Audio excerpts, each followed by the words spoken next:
Hello student, आज की इस क्लास में हम लोग सीखेंगे उपसारणिक निकालना। ठीक है, तो उपसारणिक किस प्रकार से निकालते हैं वो हम सीखेंगे। माना हमारे पास ये कोई सारणिक है। ठीक है, सारणिक के अवयव हैं A11, A12, A13, A23, A22, A23 और A31, A32, A33। मतलब हमारे पास कोई अवयव है A11। अब A11 वाली पंक्ति तथा स्तंभ को विलुप्त करने पर जो द्वितीय कोटि का अवयव प्राप्त होता है, मतलब जो द्वितीय कोटि का हमें सारणिक प्राप्त होता है वो हमारा क्या होता है, एक उपसारणिक होता है। ठीक है, अब हम ये कह रहा है हमें A11 का क्या निकालना है, उपसारणिक निकालना है। A11 का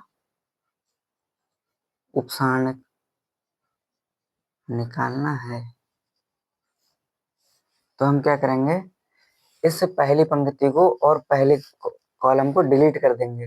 जब हम पहले इस पंक्ति को और इस कॉलम को डिलीट करेंगे तो हमारा ये चीज बचेगा इतना, A22, A23, A22, A23 और A32 और A33। ठीक,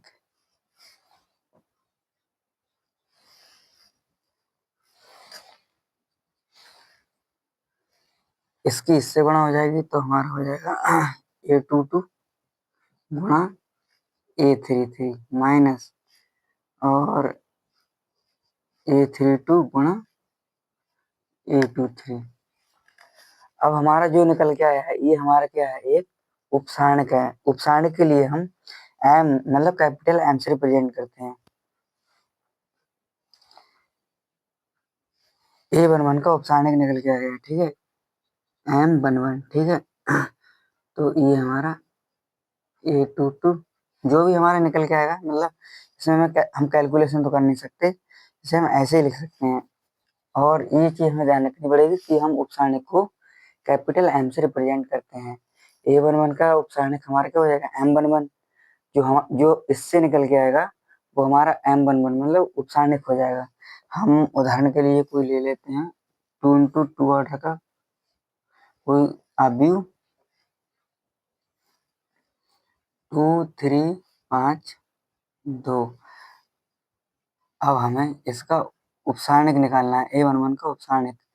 तो हम क्या करेंगे, पहली रो और पहला कॉलम डिलीट कर देंगे, इस वाली रो को और इस वाले कॉलम को बिल्कुल डिलीट कर देंगे। तो हमारा जो बच रहा है वो हमारा क्या है, उपसारणिक है M11। ठीक, इस वाले रो को डिलीट कर दिया, इस वाले कॉलम को डिलीट कर दिया। अब हमारा जो बचा वो हमारा M11 है। ठीक है, उपसारणिक के लिए हम M11 से वो M से रिप्रेजेंट करते हैं। और जो हमने A11 का वो निकाला था उपसारणिक, तो हमने उस A11 को क्या किया, M11 के बेस में लिख दिया। तो हमारा ये उपसारणिक निकल के आ गया। Thank you so very much, और फिर मिलते हैं अगली क्लास में।